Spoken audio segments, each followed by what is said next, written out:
morning, welcome back to the channel.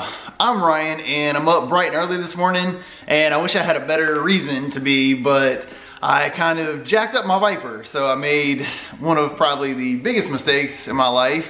I've never done this before, but the chaos garage is kind of stacked up tight at times, and I was moving a car and I ran my Corvette into my Viper. So, oh man, I was devastated. So we are dropping it off at Toxic Customs, which is the shop that did my whole front end conversion, mounted my spoiler, did the whole refresh on the car, make it look modern again, but we're taking it back to them to correct my mistakes. And to set the scene for you, the cars were pretty much parked like this. So swap, like I'm driving the Viper today, that's why it's in the back, but swap the Corvette and the Viper positioning wise, and the Vet was sitting here, hopped in it, went to move it up just a few feet, and you can tell there's not much spacing between the front of the car and the rear of that Vet. So Vet tagged Viper, pushed Viper forward into a table, into the wall. So here's all my collateral damage. Took out a wooden chair, destroyed the leg on it, and you can see how little room there is between what would have been the front of the Viper and this poker table. Of course, it had to have metal legs and everything too, so I've kind of salvaged the table. We've got a pole, wooden post hanging it up, but the metal structure back there, you can see it's popped off. It is no longer functional, so it took this table out and it was laying sideways, so we've got this temporarily posted up. When it first happened, it looked really bad, but because when the Vet was parked at the back and my foot slipped off the clutch, lurched forward, pushed the Viper, because I leave all my cars out here in the chaos garage in neutral, because a lot of times like I'll just push them around stuff. We're on level ground and they don't roll.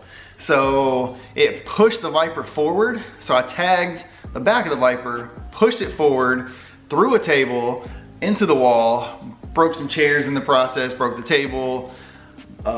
Luckily, at some point we all came to a stop, but the rear isn't too bad. It's popped a few chips of paint off. So I had the rear diffuser kind of painted black, and it feels like the Vet hit like right in the crease of where the black meets the blue. So where that nice little paint line was, it kind of popped some of the black off. So that'll have to be touched up, but I've already got the Vet taken care of. It's back in business. But yeah, unfortunately the Viper, I feel like it's tilted the hood or the bumper down just a smidge. So our gapping on our hood, from our hood to our bumper, isn't quite as uniform as it once was. So it's kind of tweaked it just a little bit, pushed it forward, and then I gave it a nice wash just to see like how much I could potentially buff out. Because again, I'm no detailer, so if I could get some of these scratches out, that made me feel a lot better. But I have a feeling we'll probably just have a full-on respray. But the biggest thing I'm concerned with is, I don't know how much it's tweaked our brackets and everything. That'll be for Toxic to determine. But I want to fix that gapping. Need it pulled back up a little bit.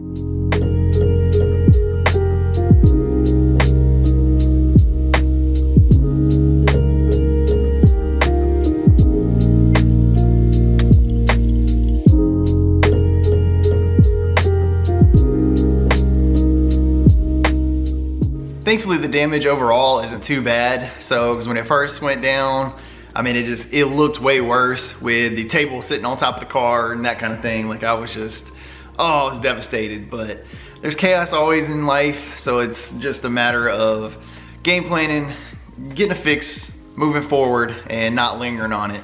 So we'll get it over here to Toxic Customs, and they'll get us looking back fresh.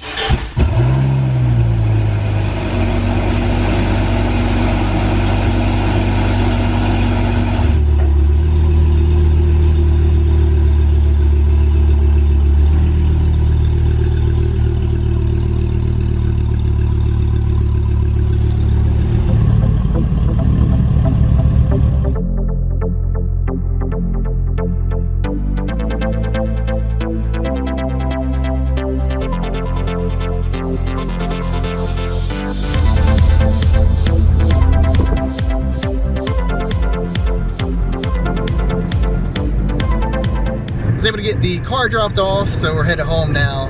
But Mike made me feel a little better about the situation, because after he was kind of assessed it and everything, because I sent him the initial pics where before I had like cleaned up the car and there was like some paint transfer, it looked like potentially from the table and the chairs, so that kind of made it look worse than it was, and I was able to get like the headlight scratches out, that kind of thing. So he wasn't too concerned about it.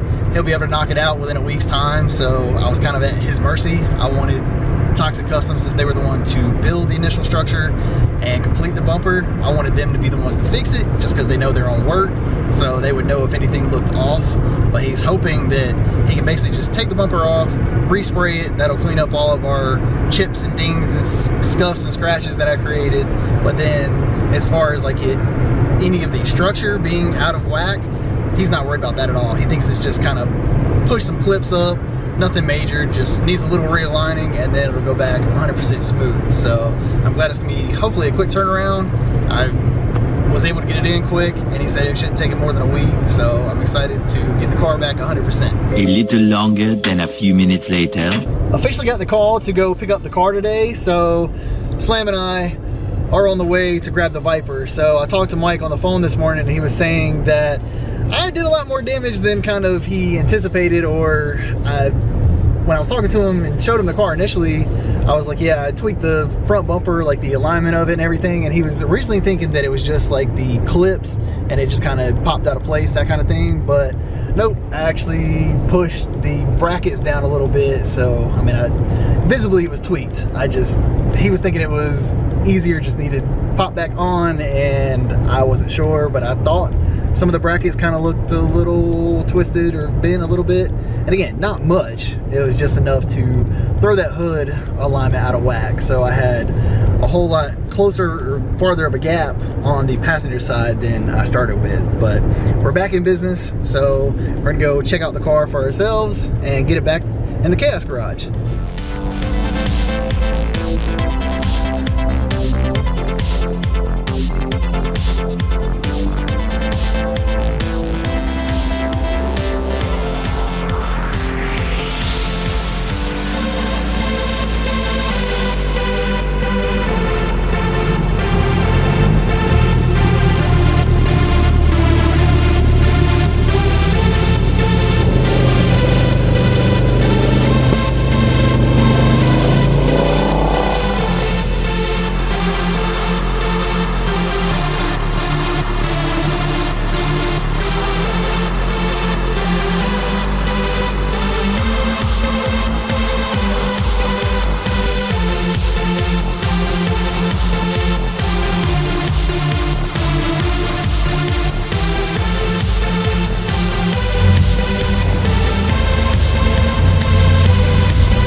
It's so nice to have the Viper back home and looking better than ever, honestly. So they actually switched up the color mix this go round. So they used a Sherwin-Williams paint mixture, and honestly, looking at it, they said it sprayed better and it actually matches better. Not that it didn't match before, but it's money this go round. So they laid it on thick, nice clear coat and everything. So I'm really happy with the end result. And I'm especially pleased with this hood gapping up here. So before, like I said, it's better than ever this go around, because the first time I picked it up, there was a slightly bit of a bigger gap, but not that I wanted to run my car into a wall to get a better fitment, but they were able to, when they were doing their realigning and everything, they were actually able to snug that gap up. So now there's less of that hood gapping, because before you could kind of like stand directly above the car or look downwards, and you could actually see like some of the mounting brackets underneath the bumper itself. So there was a slightly bigger gap between the hood and the bumper. So this is perfect.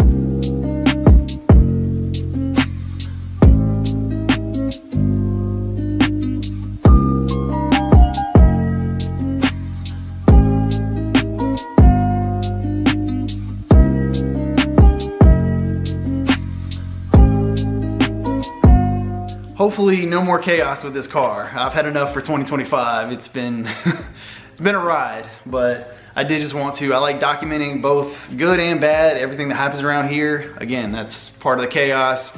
It's gonna happen to you. It's just how you adapt and overcome. So like at the end result, we're better than ever. So this hood gapping to our bumper up here is chef's kiss.